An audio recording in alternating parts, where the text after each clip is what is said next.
kita buat sekarang ni bukan tangkapan. Kita pun tak buat tangkapan. Kita sembang dengan taukil elok-elok. Kita sekarang ni buat pembongkaran terjahan yang kita buat untuk rakyat tempatan tahu. Kedai ni dia orang berniaga, isteri dia orang ni adalah rakyat tempatan. Dia orang ni adalah Bangladesh, rakyat tempatan.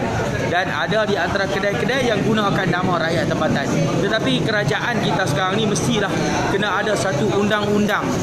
Undang-undang untuk ambil tindakan. Macam mana untuk ambil tindakan benda ni? Kerajaan perlu fikir, perlu bawa ke meja rundingan, perlu bawa kepada perbincangan dan sebagainya. Kalau semua mai sini, kahwin rakyat tempatan, buka perniagaan, jahanam lingkup habis, tobat lahum jahanam negara kita. Saya nak kaitkan di sini, Bangladesh punya populasi penduduk. Bangladesh, population penduduk Bangladesh 170 juta orang. Bukan sikit. 170 juta Bangladesh. Dan orang Malaysia, populasi orang Malaysia campur semua kaum adalah 32 juta sahaja. Tuan-tuan, puan-puan, netizen, nilai sendiri. Kalau macam ni lah yang terjadi di Malaysia, ini bagi saya adalah satu bentuk penjajahan alaf baru.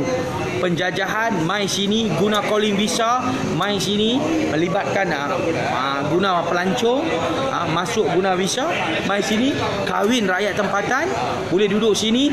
Generasi yang pertama, suami itu tidak akan ada sebarang identiti, tak ada. Dia hanya guna pasport sebab dia kahwin. Sebab dia bukan mai daripada bisnes, bukan mai daripada guna permit bisnes. Okey, dia kahwin.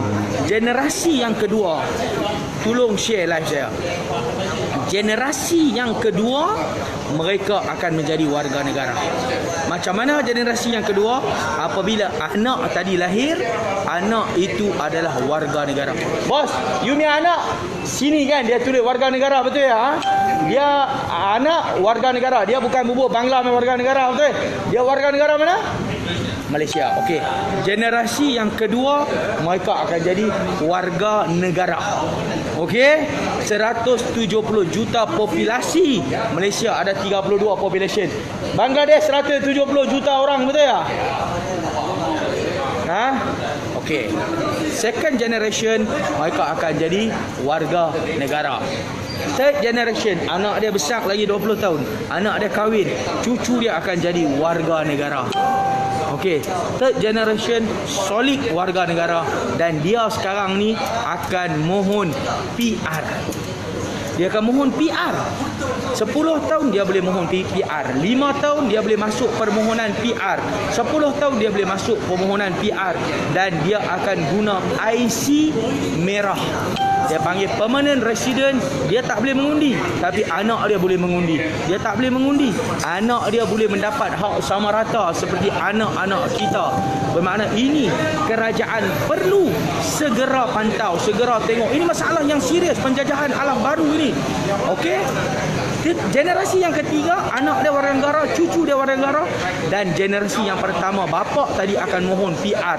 Dan selepas 20 tahun, bapa ini boleh mohon sebagai warga negara. Bermakna apa akan terjadi terhadap bangsa Melayu, terhadap kita, orang-orang Melayu, terhadap kita, rakyat Malaysia, apa akan terjadi dalam masa 20 tahun yang mendatang. Jahanam habis negara kita. Ini yang kita perlu. Macam mana kita bagi solusi, kita bagi penyelesaian kepada kerajaan. Sebab agama Islam tidak pernah menghalang sebarang bentuk perkahwinan antara manusia. Agama tak halang. Bermakna boleh tak boleh perempuan Malaysia, wanita Malaysia kahwin dengan lelaki Bangla? Boleh. Agama tak pernah larang.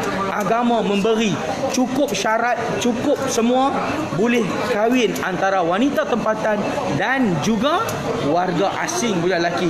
Tetapi undang-undang negara, undang-undang pencegahan mesti ada. Kalau negara tak ada undang-undang pencegahan, tak guna kita ada satu negara tetapi kita tidak ada pencegahan. Apa semua negara perlu buat apabila berlakunya perkahwinan wanita tempatan dan rakyat asing. Wanita tempatan ini menerima suami itu tadi sebagai lelaki tadi sebagai suami dia dengan sifat kasih, cinta dan sayang, dan dia juga perlu menerima negara suami dia sebagai negara dia. Bermakna apabila berlakunya perkahwinan antara wanita tempatan dengan lelaki warga asing, bermakna wanita ini perlu ikut balik ke negara suami dia dalam masa 3 bulan, kena keluar daripada negara, ikut suami dia, dan suami dia pun tidak boleh berada di Malaysia ini. Sebab dia datang ke Malaysia bukan untuk berkahwin, dia datang ke Malaysia untuk cari rezeki, untuk tumpang cari makan. Bila dia dipertemukan jodoh, bermakna dia perlu pulang ke negara asal dia, dia perlu hidup di negara asal dia, dia perlu bina keluarga di negara asal dia, dia perlu bina kehidupan di negara asal dia, bukan di Malaysia. Dan dia jangan mimpi untuk berada di Malaysia. Kerajaan Perikatan Nasional perlu pantau undang-undang ini segera, perlu buat pembaharuan dalam ke atas undang-undang ini segera. Sebab bagi kita sebagai NGO, ini adalah bentuk penjajahan alaf baru yang datang ke sini, kahwin, declare rakyat Malaysia jadi warga negara. Akhirnya mereka akan tuntut hak sama rata. Akhirnya Perdana Menteri Malaysia 20 ke 30 tahun yang akan datang adalah daripada kalangan warga asing. Ini penjelasan yang kita bagi, tetapi kita tidak ada kuasa untuk buat dasar perlu dibuat oleh 222 orang ahli parlimen. Bukan bergaduh mau jawatan, gila jawatan, berebut jawatan. Hang ambil jawatan sana, hang balai GLC sini, hang balai GLC sana, sedangkan hampa tak ada memikirkan mengenai perjuangan dan nasib rakyat. Sebenarnya hampa perlu fikir perjuangan dan nasib rakyat. Dalam keadaan sekarang ini, negara perlu dibina semula. Ini PKP adalah rahmat daripada Allah Subhanahu Wa Taala untuk kita bina semula negara dengan acuan kita sendiri, untuk kita bangunkan negara dengan acuan kita sendiri. Ini rahmat yang daripada Allah Subhanahu Wa Taala. Sekarang ni bukan masa untuk ahli-ahli politik gelojoh, lobi jawatan, ambil jawatan, tapi adalah masa untuk bina semula negara.